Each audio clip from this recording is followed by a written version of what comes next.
Jaitley book का इस बार हम लोग एक्सरसाइज नंबर 3.6 को डिस्कस करेंगे। देखिए क्वेश्चन क्या है। A particle of mass m in an infinite potential well of length a has the following initial wave function. तो यहाँ पे आपको इनिशियल वेव फंक्शन गिवन है इन्फिनाइट पोटेंशियल वेल का, जिसका कि लेंथ a है, ठीक है।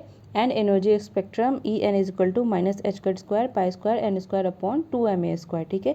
एनर्जी स्पेक्ट्रम आपको गिवन है, साथ ही आपको वेव फंक्शन भी यहाँ पे गिवन है।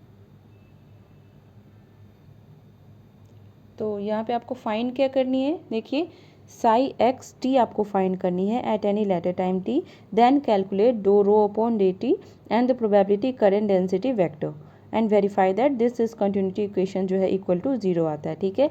तो चलिए अब इसको देखते हैं कि ये कैसे कैसे हम फाइंड करेंगे। तो सबसे पहले आपको वेव फंक्शन को लिख लेनी है। Given wave function x zero यानी कि टी इज इक्वल टू 0 पे हमारा वेव फंक्शन जो गिवन है वो कुछ इस तरह से है, is equal to √3/5a sine 3πx upon a plus 1/√5a sine 5πx upon a। इसका क्या मतलब है, यहाँ पे 3 है और यहाँ पे 5 है। ये तो आप देख सकते हो कि ये जो हमारा 1 डायमेंशन इन्फिनाइट पोटेंशियल वेल का वेव फंक्शन है, तो यहाँ पे n का वैल्यू 3 है और n का वैल्यू 5 है, ठीक है। तो n is equal to 3 state है और ये n is equal to 5 state है। तो सबसे पहले हमें क्या फाइंड करनी है, propagation of initial wave function at any later time t। तो at any later time t हम यहाँ पे टाइम इवोल्यूशन ऑपरेटर को अप्लाई करेंगे। This is psi x t अगर हम फाइंड करना चाह रहे हैं तो उसमें हमें इस वैल्यू से मल्टीप्लाई करने का पड़ेगा e⁻⁴ h t upon h bar, where h is the energy psi x zero, ठीक है। तो यहाँ पे देखिए इससे मैंने मल्टीप्लाई कर दिया और ये वेव फंक्शन यहाँ पे लिख दिया मैंने, तो ये आपका साई एक्स टी हो गया। So here n is equal to 3 and n is equal to 5।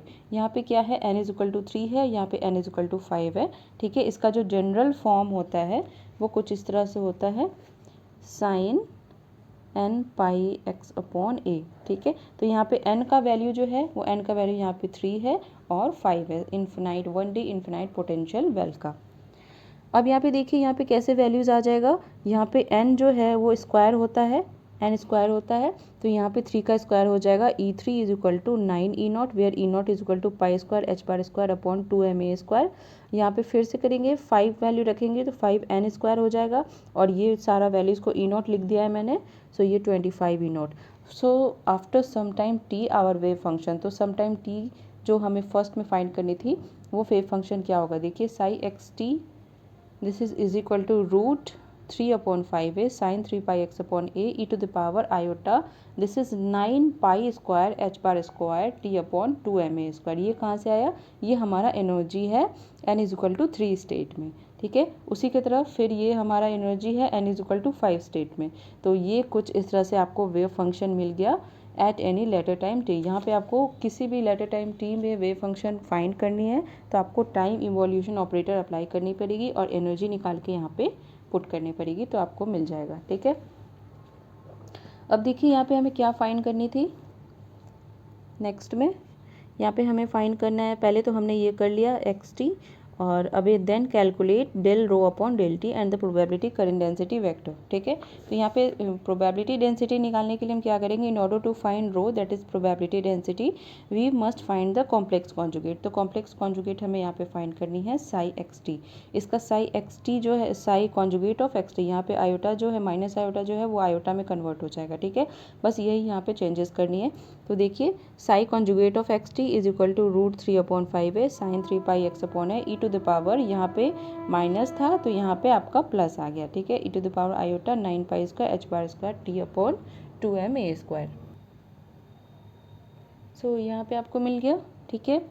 तो अब हमें क्या फाइंड करनी है, प्रोबेबिलिटी डेंसिटी। तो इसका और इस दोनों का मल्टीप्लिकेशन हम यहाँ पे करेंगे तो हमें यहाँ पे प्रोबेबिलिटी डेंसिटी मिलेगा, ठीक है। देखिए so rho x t is equal to, यहाँ पे इसका स्क्वायर हो गया, जब आप मल्टीप्लाई करोगे तो ये साइन स्क्वायर 3πx अपॉन ए आ जाएगा। उसी की तरह फिर साइन स्क्वायर 5πx अपॉन ए आ जाएगा और ये दोनों आपस में मल्टीप्लाई हो जाएगा और ये ई का टर्म जो है ये कॉमन आ जाएगा, ठीक है।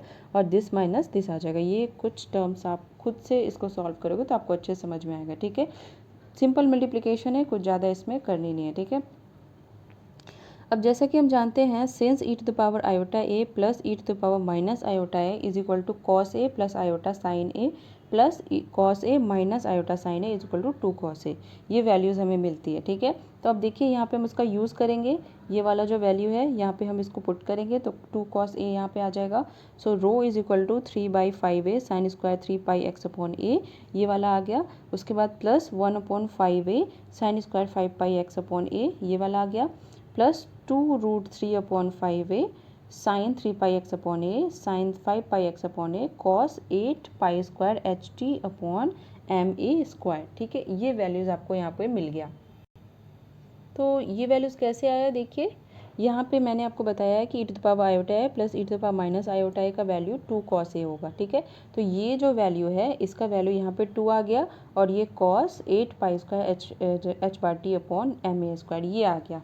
ठीक है, तो ये निकल के आ गया आपको प्रोबेबिलिटी डेंसिटी। अब आपको क्या फाइंड करनी है, ये देखिए। अब आपको फाइंड करनी है प्रोबेबिलिटी करंट डेंसिटी वेक्टर, ये भी फाइंड करनी है। ठीक है, JXT।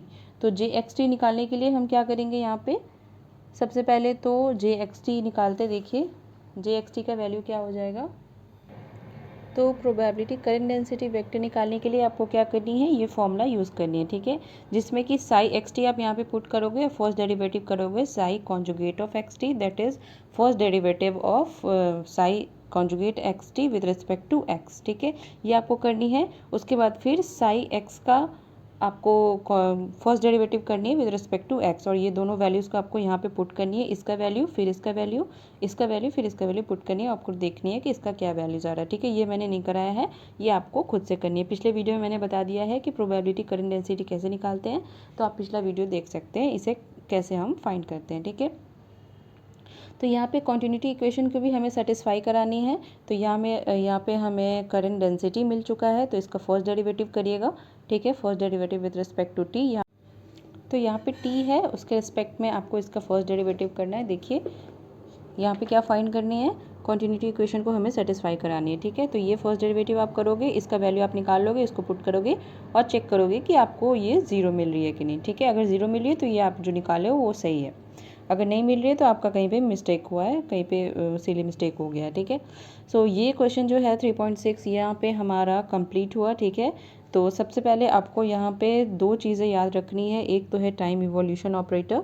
टाइम इवोल्यूशन ऑपरेटर को हम कैसे अप्लाई करते हैं, साई XT अगर हम फाइंड करना चाह रहे हैं टी टाइम पे, और दूसरी कि यहाँ पे हमारा प्रोबेबिलिटी करंट डेंसिटी जो है वो, और current density probability current density और प्रोबेबिलिटी डेंसिटी, वो दोनों ही कॉन्टिन्यूटी इक्वेशन को सेटिस्फाई करनी चाहिए। ठीक है, तो ये 2 चीज़ें आप चेक कर लेना और अच्छे से इसे समझ लेना, और कोई भी दिक्कत हो तो आप मुझे कमेंट सेक्शन में पूछ लेना। ठीक है।